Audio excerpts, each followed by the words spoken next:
Okay, what we're going to do here is look at the graphs of polynomial functions. The first one is just the constant one. It's y equals a number, so y equals 4 is what I have here. So just a horizontal line, and the degree of a constant is always 0. Okay? Linear polynomial functions. All right, the degree here in each of these is a 1 and a 1, so the degree is 1 and 1 of a linear.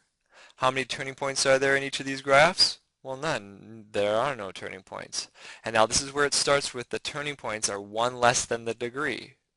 1 less than the degree, like in the previous video. Now the leading coefficient of here is a positive 1. We're interested in whether it's positive, and over here whether it's negative 1.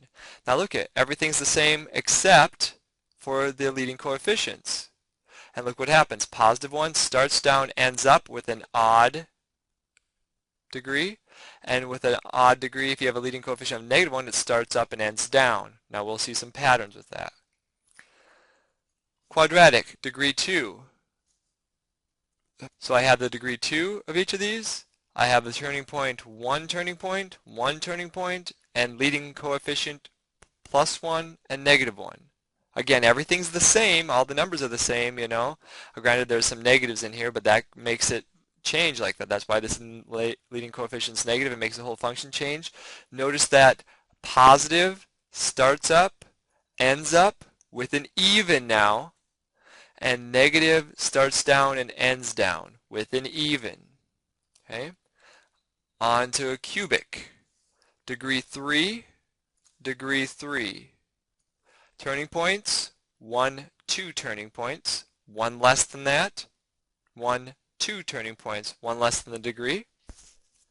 Leading coefficient, a positive 2. Leading coefficient, a negative 2.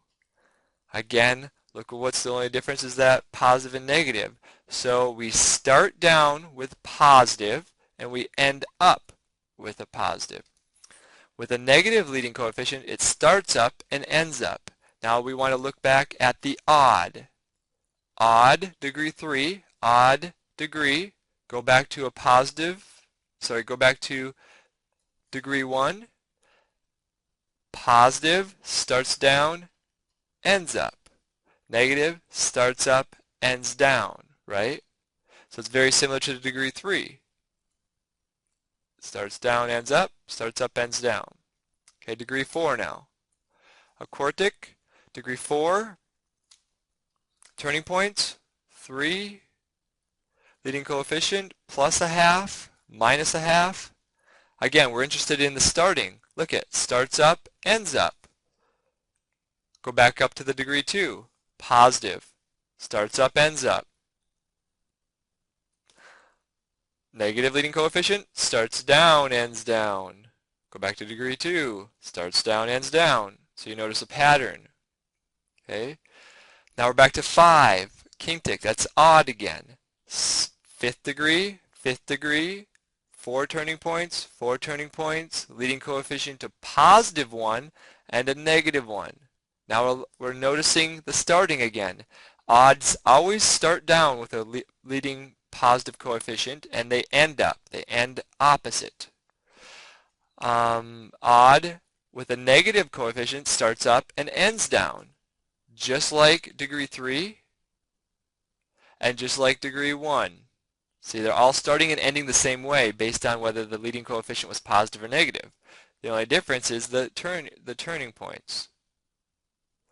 So basically we have some conclusions we can draw. We have if the degree is even, 2, 4, 6, 8, the leading coefficient is positive. So we have a positive leading coefficient. The graph starts up and ends up. So I like to think of a parabola like this. If it's even but a negative leading coefficient, then it starts down and ends down. Now if it's odd and it has a positive coefficient, the graph starts down and ends up. You can think of that one, or you can think of like a degree 3, like this. And then basically it's the opposite. If it's negative, you flip it around. It starts up and ends down. So I just flip it up. It starts up and ends down. So those are the conclusions you can draw based on the leading coefficient of a polynomial.